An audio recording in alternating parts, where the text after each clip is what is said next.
Good morning students. तो आप सभी का स्वागत है एक बार फिर से हमारे इस प्यारे से चैनल बायो वाला में।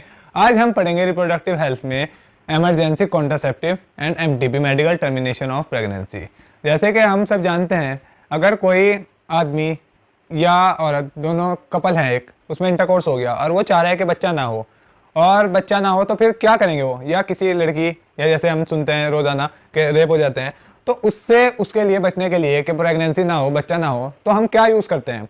तो उसमें हम एडमिनिस्ट्रेशन ऑफ प्रोजेस्ट्रोजन पिल्स आती हैं, उसमें प्रोजेस्ट्रोजन होता है या प्रोजेस्ट्रोजन एस्ट्रोजन कॉम्बिनेशन होता है, और आईयूडीज इंट्रायूट्रिन डिवाइसेज होती हैं।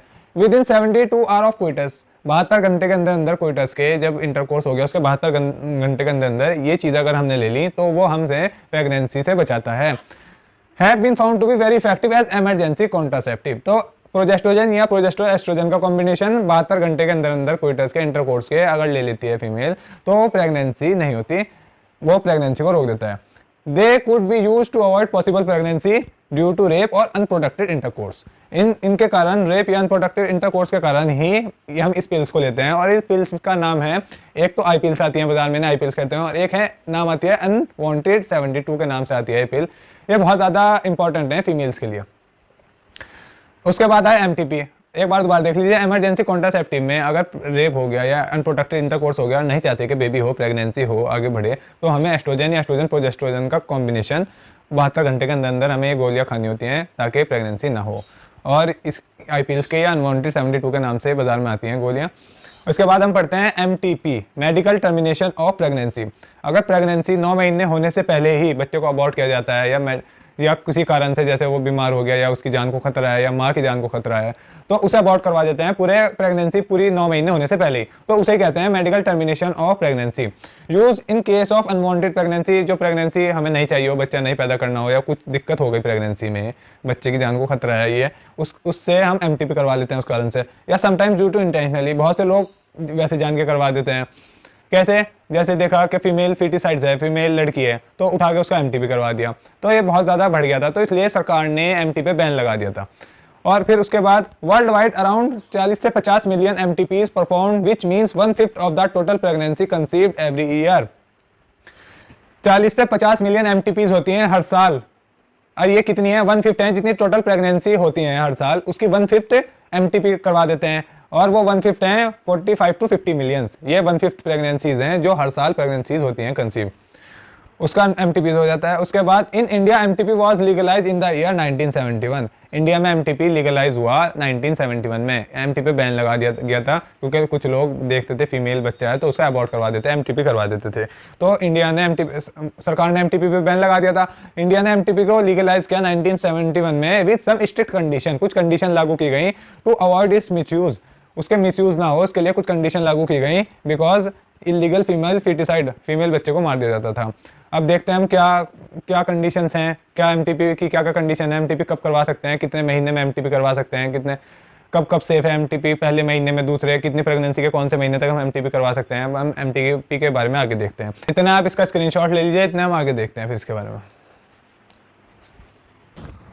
आइए देखते हैं हम आगे। MTP safe during first trimester that is up to 12 weeks of pregnancy. MTP जो है वो सेफ है शुरू के 12 हफ्तों तक ही, मतलब शुरू के 3 महीनों तक एमटीपी सेफ है।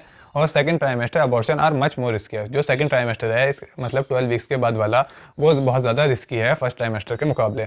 अब एमटीपी ने 2017 में एक एक्ट लाई जिसमें उसने कहा कि जो फर्स्ट ट्राइमेस्टर में एक रजिस्टर मेडिकल का होना ज़रूरी है, मेडिकल रजिस्ट्रार का होना एक ज़रूरी है। और सेकंड ट्राइमेस्टर में उसने क्या कहा कि 2 मेडिकल रजिस्ट्रार का होना ज़रूरी है। फर्स्ट ट्राइमेस्टर में क्या कहा कि 1 रजिस्टर्ड मेडिकल प्रैक्टिशनर होना चाहिए। और प्रेगनेंसी बिटवीन 12 वीक्स या 24 वीक्स, मतलब सेकंड ट्राइमेस्टर में कहा गया कि कम से कम 2 मेडिकल रजिस्ट्रार जरूर होने चाहिए, तब जाके एमटीपी करवा सकते हैं। क्योंकि सेकंड ट्राइमेस्टर में बहुत ज़्यादा रिस्की है, जब 2 डॉक्टर का ओपिनियन होगा, अगर दोनों ने हाँ कर दी तभी एमटीपी हो सकती है। उसके बाद ग्राउंड क्या था एमटीपी का, किस बेस पे एमटीपी करवा सकते हैं, किस बेस पे एमटीपी करवा सकते हैं। Continuation of pregnancy involves the risk of the life of pregnant mother, मतलब अगर प्रेगनेंसी जो कंटिन्यू हो रही है, अगर वो मदर के लिए बहुत ज़्यादा रिस्की है, मदर की जान को खतरा है, तब जाके एमटीपी करवा सकते हैं। और सेकंड रीजन क्या था, risk that the child suffer from physical or mental abnormalities to be seriously handicap.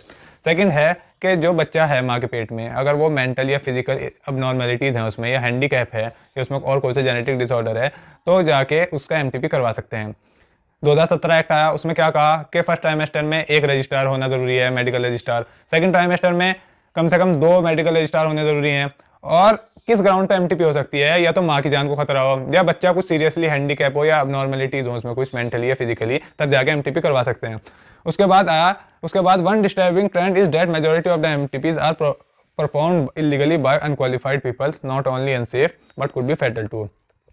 बहुत से लोग इलीगल एमटीपी करवाते थे अनक्वालिफाइड डॉक्टर से, तो वो बहुत ज्यादा खतरा है उसमें, माँ को भी और बच्चे को भी। Illegally unqualified doctor not only unsafe but could be fatal to, तो उसमें जान का भी खतरा है। जो बहुत से लोग ऐसे ऐसे लोगों से, जो अनपढ़ डॉक्टर हैं, उठा के किसी से भी उठा के एमटीपी करवा दी छुपके से इलीगली, तो उसमें माँ और बच्चे की दोनों की जान को खतरा है। और another dangerous trend is the misuse of एमिनोसेंटेसिस।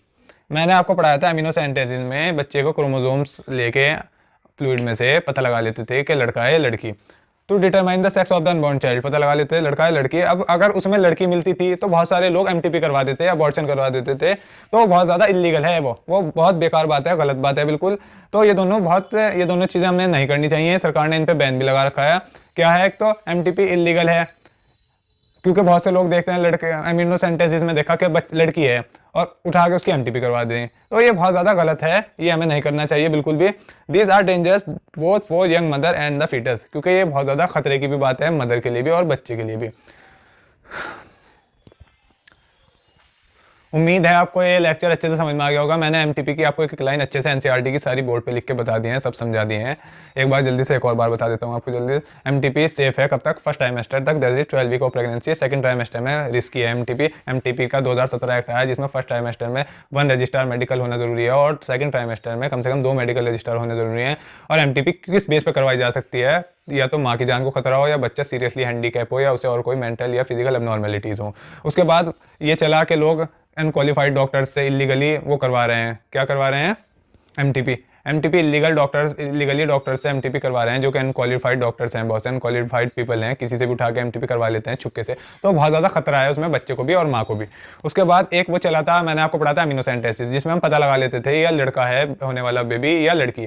तो लोग देखते हैं अगर लड़की है तो उठा के उसका एमटीपी करवा देते हैं, तो वो भी बहुत ज़्यादा गलत बात है। और these are dangerous for mother and child, वो बहुत ज़्यादा खतरनाक बात है मदर के लिए भी और बच्चे के लिए भी, क्योंकि दोनों की जान को खतरा है इसमें। तो हमें ये चीज़ नहीं करनी चाहिए बिना डॉक्टर्स की सलाह के।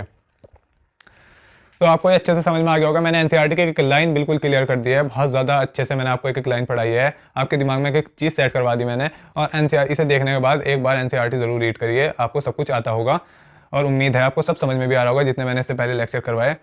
और अगर आपको अच्छे लग रहे हैं लेक्चर तो हमारे चैनल को सब्सक्राइब ज़रूर करना। All the very best, thank you.